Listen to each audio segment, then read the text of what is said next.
Welcome back to the Global Blueprint. Today, we're diving deep into a question that's fundamentally changing the landscape of higher education. Think about a university. What comes to mind?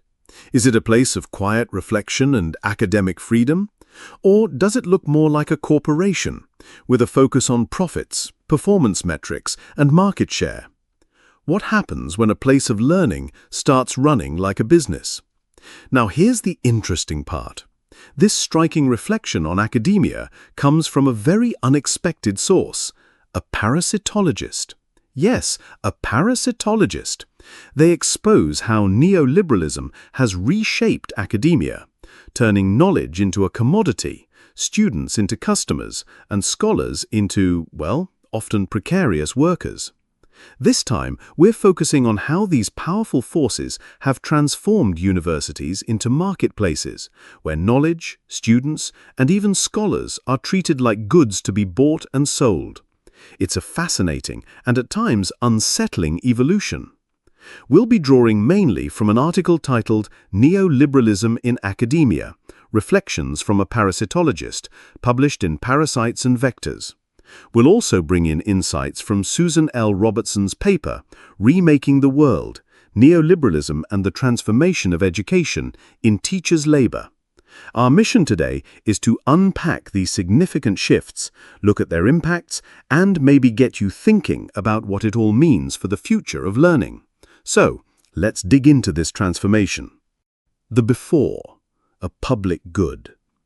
Before we get into this new normal, let's first paint a picture of what a traditional university used to be, the one based on those older liberal ideals.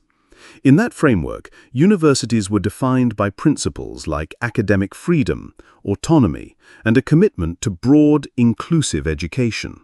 They were seen as places for fostering free inquiry, critical thinking, and open debate. The core idea was to pursue knowledge for its own sake and to contribute to society by helping develop socially responsible citizens. It was very much about serving a public good. Sounds pretty idealistic compared to today, doesn't it? It does feel that way sometimes. But then, as we've discussed before, neoliberalism came onto the scene. As an economic and political ideology, neoliberalism fundamentally flips the script. Its mantra is simple: the market decides. It emphasizes free markets above almost everything else, prioritizing individual entrepreneurial freedom and drastically reduced government intervention. It pushes for policies like deregulation, privatization, and cuts to public spending. The driving force is private sector growth. So how did those big-picture neoliberal ideas start filtering down specifically into higher education? We can think of them as key pillars of this neoliberal shift in academia. One of the biggest is the move towards privatization and reduced public funding. There was a significant shift away from relying mainly on public money and towards things like tuition fees, corporate partnerships, and philanthropy. Less state support means universities have to start thinking more like businesses, finding customers or investors. And that leads straight into the second pillar, the marketization of education. Education itself begins to be framed as a commodity, a product. Students are repositioned as consumers purchasing a service, which leads to a bigger focus on branding, marketing campaigns, and student satisfaction surveys. Universities begin to act like they're competing in a marketplace. If you're competing, you need a way to measure success. And this brings us to the huge emphasis on performance metrics and accountability. Universities are increasingly judged by quantifiable outputs, graduation rates, graduate employment stats, research publication numbers, and global rankings. This drives competition and prioritizes things you can easily count. This also changes the kind of research that gets valued. That's another key pillar, the commercialization of research. Research agendas start getting shaped more by potential commercial applications, often aligning with what industry needs or wants to fund. The focus shifts towards economic benefits, intellectual property and patents as revenue streams, sometimes overshadowing fundamental, curiosity-driven research. This sounds like a massive internal culture change. And it is. This is where managerialism and corporate governance really take hold. Universities start adopting management practices straight from the corporate playbook, with a focus on efficiency, cost-cutting, and return on investment. Decision-making becomes more centralized and top-down. Administrators, often with business backgrounds, gain more power compared to the traditional collegial model where academics had more say. Like our source suggests, it's like a parasite subtly changing the host. It's a useful, if maybe slightly unsettling, analogy. And what about the people actually doing the teaching and research, the academics? This often resulted in the casualization of the academic labor force. You see a growing reliance on adjuncts, part-time lecturers and fixed-term contracts, people without permanent secure positions. It makes it much less job security, fewer benefits, and more pressure and stress. It makes it harder to build a long-term career or commit to deep student mentorship when your own position is precarious. A real-world example: Australia. Australia provides a clear example of this whole process unfolding.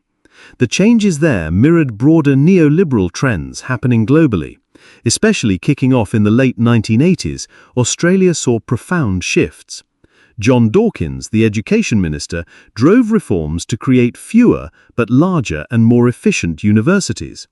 Funding was allocated based on what the government saw as national priorities, which meant less autonomy for the universities themselves. Power clearly shifted away from academics and towards vice-chancellors and a growing layer of managers. Research funding got centralized through new competitive grant schemes, explicitly tied to competition and performance metrics. It wasn't just about the quality of the idea anymore. This competitive pressure intensified massively from the 2000s onwards. Funding became even more tightly linked to indicators like publication counts and grant income. Initiatives like the ERA, or Excellence in Research for Australia, were introduced to assess not just research quality, but also its broader societal or economic impact. This metric-heavy assessment has real-world consequences for academics. The pressure from these exercises has ramped up workloads and led to widespread burnout. The constant demand to publish in high-impact journals and win competitive grants where success rates can be depressingly low, often under 10%, is immense. This means career progression is tied almost entirely to a narrow definition of research output, undervaluing contributions to teaching, mentoring, and university community service because they're harder to measure. This neoliberal approach has also affected the financial health of universities. Many now rely much more heavily on non-government income, especially tuition fees from international students. This creates real financial vulnerability. We saw this play out dramatically during the COVID-19 pandemic. When international travel shut down, student numbers plummeted, causing massive financial shortfalls. The response? Widespread cost-cutting, program closures, and significant job losses. This exposed the fragility of this market-dependent higher education model. So, taking the broadest view, what does this transformation mean for society? The evidence suggests this global wave of neoliberalism hasn't delivered on promises of greater equality. In fact, in many developed countries, the cost of higher education has skyrocketed, making it almost impossible for many people without financial aid or crippling levels of debt. It can reinforce existing social divides, making it harder for people from less privileged backgrounds to access the opportunities higher education is supposed to provide. A question for the future. Amidst all these changes, has there been any effective resistance? Our sources note the role of unions. They have acted as a form of social capital, trying to protect academics from these pressures. They faced attacks aimed at weakening their power. but they have had some success in slowing down the rollout of neoliberal policies in certain places, like Italy and France. So while it's a profound transformation, it's not an uncontested process. This deep dive certainly paints a picture of a profound shift in academia, from an ideal of a public good towards something much more like a market-driven business. It has changed the nature of knowledge, how research is done, how teaching happens, and even what it means to be an academic. It really leaves us with a provocative thought, maybe for you listening. Given these deep-seated changes we've discussed, how could we start to rethink the purpose and maybe even the funding of higher education? How do we ensure it serves society's broader needs, intellectual, cultural, and civic, not just narrow economic ones? How do we make sure it genuinely fosters critical inquiry and opportunity for everyone? That is a crucial question for all of us moving forward. Thank you for joining us on the Global Blueprint.